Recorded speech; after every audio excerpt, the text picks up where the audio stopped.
سلامونه ملګرو، وخت مو په خیر. هیله ده چې ټول ورته روغ جوړ او د صحت جامه به مو په تن وي. دا ځل راغلی یم له خپلو همصنفیانو سره. د جمعې مبارکه ورځ ده او د کابل پغمان ولسوالۍ ته راغلي.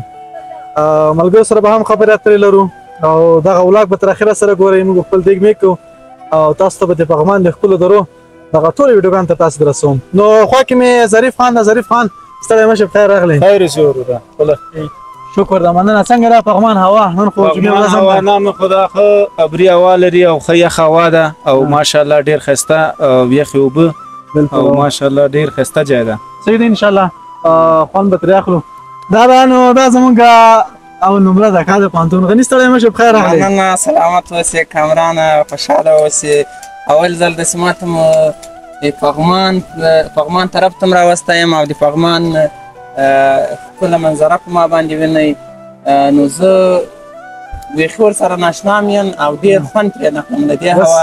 بس چې ته خوند ترې واخلې، موږ خو هسې هم ترې راغلي یو، ډېر راغلي. نو سمسور سره به غږېږو. سمسور به زمونږ اشپزي نن به اشپز دی. ښه سمسور ستړی مه شې. خیر اوسې ورور. طبیعت ښه ده؟ مننه. کور ودان. زه هم په خپل نوبت سره سلامونه او نیکې هیلې وړاندې کوم ټولو دوستانو ته او تاسو ته. نو هیلهمند یم چې نن ورځ په خوشحالۍ سره او خوند واخلو د پغمان د درې د طبیعت څخه. کوشش به کوو چې تاسو ته انشاءالله نن یو ښه اشپزي وکړو. ښه روش به راته په خیر. صحیح ده انشاءالله. نو ملګرو، پغمان د ښکلو درونو تاسې خوند واخلئ، موږ به خپل دیګ کوو. ته به هم یو ځینې پاټونونه سره شریک کړو. نو له موږ سره اوسئ.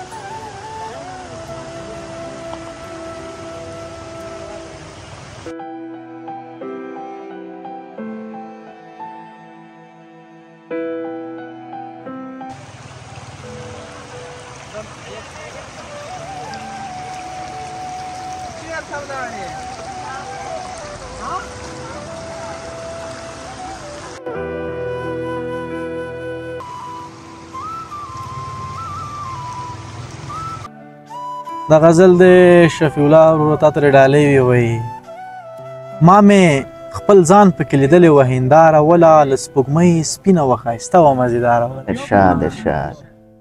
ما مې خپل ځان پکې لیدلی وه هنداره وله، له سپوږمۍ سپینه وه ښایسته وه مزېداره وله.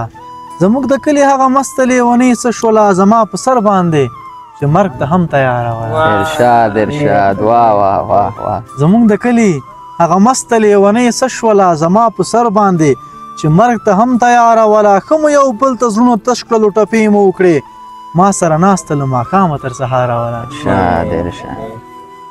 او بس فیصلې دي د قسمت چې سره یو ځای کړو. زه یو شاعر وم، هغه د فلم اداکاره وله. واه واه واه. او ریبار په منډه منډه راغلو، ویل درمانه ګوله هغه شین سترګې جینۍ تا پسې بیماره وله. واه ارشاد ارشاد. هغه شین سترګې جینۍ تا پسې بیماره وله. نو ملګرو، دا اوس زموږ د نن ورځې ولاګ تمه ده چې د خوښې وړ مو ګرځېدلی وي. نو لایک، فالو، شیر یې مه هېروئ. زور موږ ته اجازت راکړئ. د الله حافظ. ښه وخت.